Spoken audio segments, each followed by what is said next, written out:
Van ser els 3 pitjors dies de la història de Barcelona. Entre el 16 i el 18 de març de 1938, 670 persones van morir sota els bombardejos més durs i concentrats de la guerra. El cineasta Jesús Garay rememora mirant al cel l'horror viscut durant els bombardejos de 1938 a Barcelona, en un llargmetratge documental que barreja la reconstrucció històrica d'aquells dies amb la ficció. La casualitat va fer que Jesús Garay, que buscava localitzacions pel rodatge d'una sèrie de televisió, descobrís una bateria antiaèria a la muntanya del Carmel. Aquest descobriment d'una de les principals bateries que van defensar la ciutat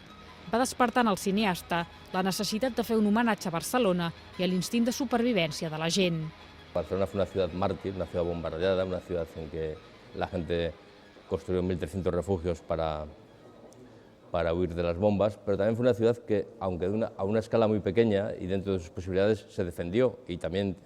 había varias baterías que disparaban contra el cielo, y eso también, esa parte más épica, más de coraje, de gente que realmente luchó para defender la ciudad, es una cosa que también he querido reflejar en la película, para buscar un equilibrio entre la ciudad es atacada, pero también en la medida que puede se defiende. Mirant al cel barreja el documental pur amb la ficció a través de la història d'una dona que investiga la vida del seu avi, un combatent de la defensa antiaèria republicana a la muntanya del Carmel.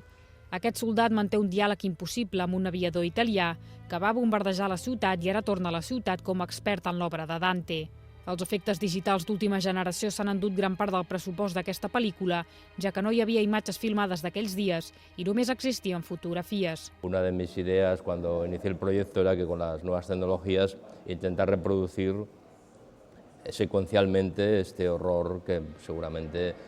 habría durado un minuto y que,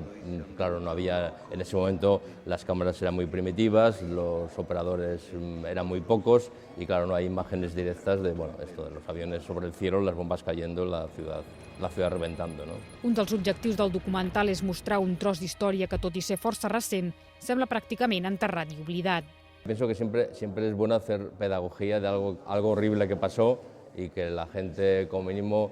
sepa què passó per sacar conclusions, ¿no? Mirant al cel és un homenatge a la gent que va viure un moment crucial de la història, la Guerra Civil, però no només des del punt de vista de les víctimes, sinó també els seus supervivents.